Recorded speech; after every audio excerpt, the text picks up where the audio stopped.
On se retrouve dans cette broche pour la dernière partie, mise en pause de notre concept.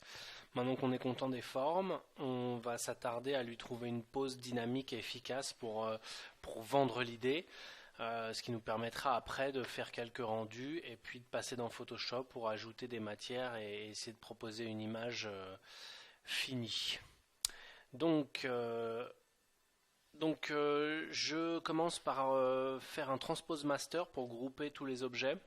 Comme j'ai pas vraiment de niveau de subdiv vu que j'ai fait du Dynamesh assez dense, il n'y a pas de problème particulier. J'ai caché le sol après pour pouvoir commencer à mettre en pause.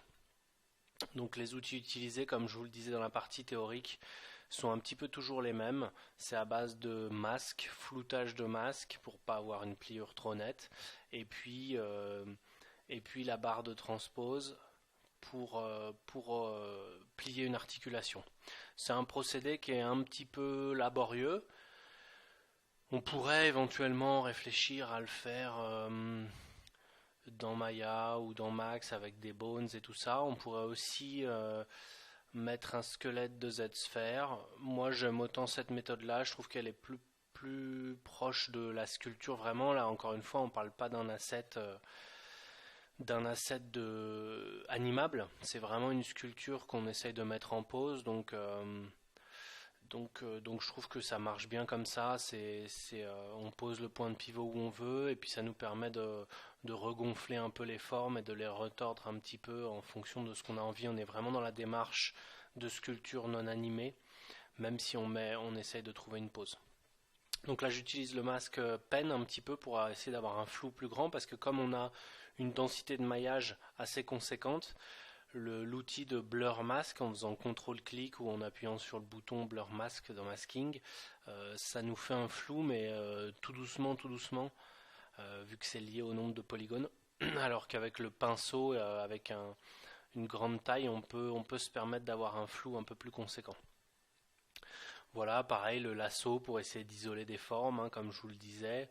Et puis essayer de trouver, voilà, je fais un test en tournant un petit peu la jambe, je m'aperçois que ça remporte pas assez de la cuisse, du coup je regomme un peu.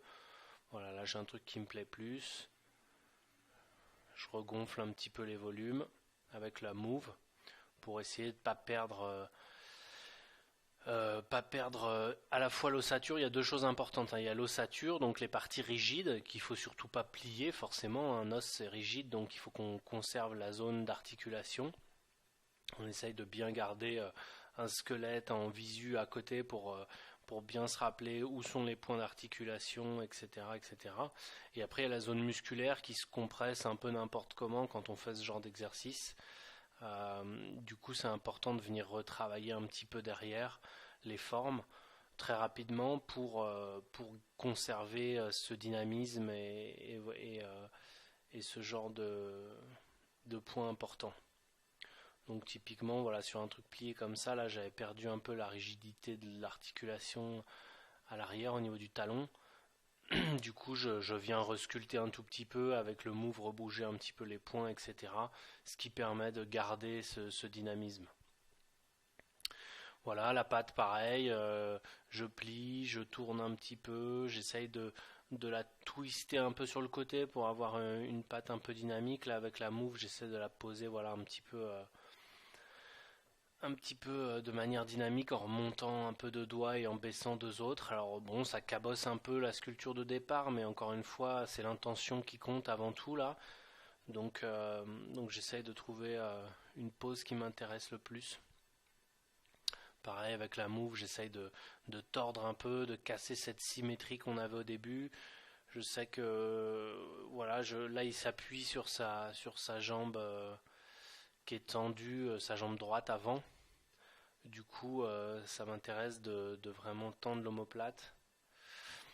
Voilà, l'autre côté un petit peu, donc pareil, je plie un peu, je sors la jambe, j'essaye de trouver un axe qui marche bien. Alors oui, on casse un petit peu les formes, mais voilà, après un petit coup de clé brosse, un peu de smooth, un peu de move, et on retrouve des formes qui fonctionnent. Du coup, euh, du coup, c'est assez rapide quand même à mettre en pause. Là, j'ai accéléré bien entendu la vidéo, mais en 45 minutes, je crois, c'était fait. Donc bon, c'est un procédé un petit peu long et laborieux, mais vraiment, ça sert notre travail, quoi. Donc ça vaut le coup de prendre le temps de le faire correctement. Toujours même procédé pour plier l'articulation. Souvent je fais un petit peu de move en plus, ce qui n'est pas vraiment officiel, hein, puisque normalement ça bouge pas. Mais ça me permet d'éviter d'avoir une pliure trop nette à l'arrière et puis d'essayer d'avoir une forme qui m'intéresse un petit peu plus. Et puis encore une fois, on s'en fiche. On propose un concept, donc on n'a pas besoin de respecter.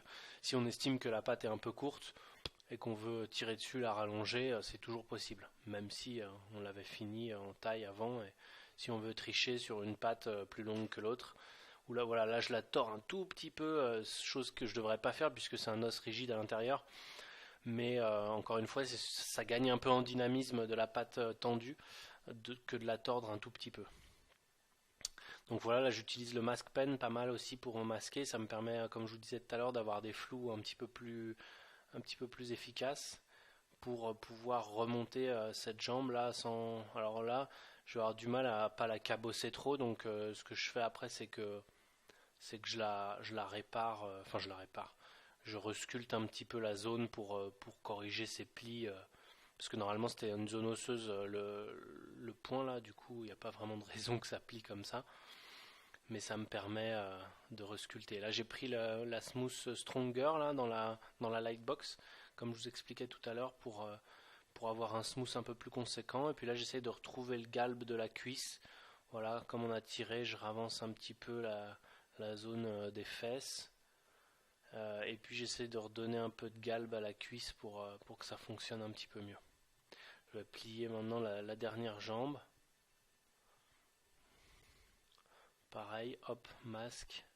Donc là pareil, ça la cabosse pas mal, mais bon, je resculpterai après pour essayer de ravoir.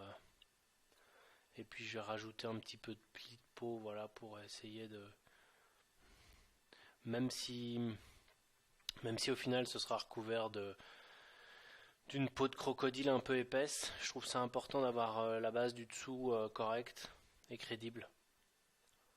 Voilà, donc je redonne un petit peu de dynamisme à toutes ces formes. Faut faire attention quand on les plie, on a vite fait de tout cabosser, donc il faut vraiment être vigilant là-dessus, sur garder les zones aiguës, les zones molles, bien se souvenir des zones rigides, des zones un peu plus molles, et essayer de respecter un petit peu tout ça. Donc là, tous les plis, bien entendu, on peut assumer un petit bourrelet de peau, là, comme je vous disais tout à l'heure. Ça permet de donner un petit peu de vie à la pliure. Voilà, je compresse un peu les zones. Et la dernière articulation à plier, celle de la patte. Toute dernière, hop, pour la remettre. Alors pareil que l'autre, je trouve que c'est pas mal de la twister un petit peu. On pareil avec le move, essayer de trouver un dynamisme en montant un peu les doigts intérieurs et en descendant ceux de l'extérieur. Voilà, ça donne un axe plus intéressant. La queue, voilà, là j'essaie de retendre un peu l'épaule, parce que je voulais vraiment qu'on sente l'appui du coup avec l'omoplate qui sort de l'autre côté, comme les guépards et tous les félins quand ils marchent, même les chats, hein. Quand ils marchent, il y a les deux omoplates qui alternent et ça donnait un dynamisme intéressant. La queue, j'ai essayé un peu avec le transpose et puis ce genre de truc comme ça un peu fin et long, c'est hyper galère à mettre en pose avec le transpose, du coup finalement je l'ai fait avec le move principalement, en essayant de faire gaffe de pas trop la cabosser parce que le move ça tire un peu sur les polygones, mais en restant un petit peu doux comme ça c'était plus efficace, ça me permettait de gagner en facilité de manipulation. Voilà, essayer d'avoir bien une vue tendue sous tous les angles. Et voilà, on se rapproche d'un truc qui me plaisait, que je trouvais efficace. Une sorte de courbe contre courbe pour la queue, comme s'il y avait eu un changement de direction rapide. Et du coup, comme une corde ou un ruban qui traîne dans les airs, là, il y a toujours l'onde qui change de direction. Un peu plus tard. Voilà, là je mets un shader un peu brillant, comme je vous disais tout à l'heure, pour voir un peu plus comment les formes fonctionnent. Je trouve que ça marche plutôt bien. La pose est dynamique, il y a Voilà, il se passe des choses intéressantes, du coup ça me plaît bien et je garde ça pour choisir après, pour passer ça dans Quichotte et faire un rendu pour après pouvoir le retravailler dans Photoshop. Voilà pour la partie mise en pause. On se retrouve pour la sixième partie qui va se passer du coup dans Quichotte à sortir des couches de rendu pour après les amener dans Photoshop.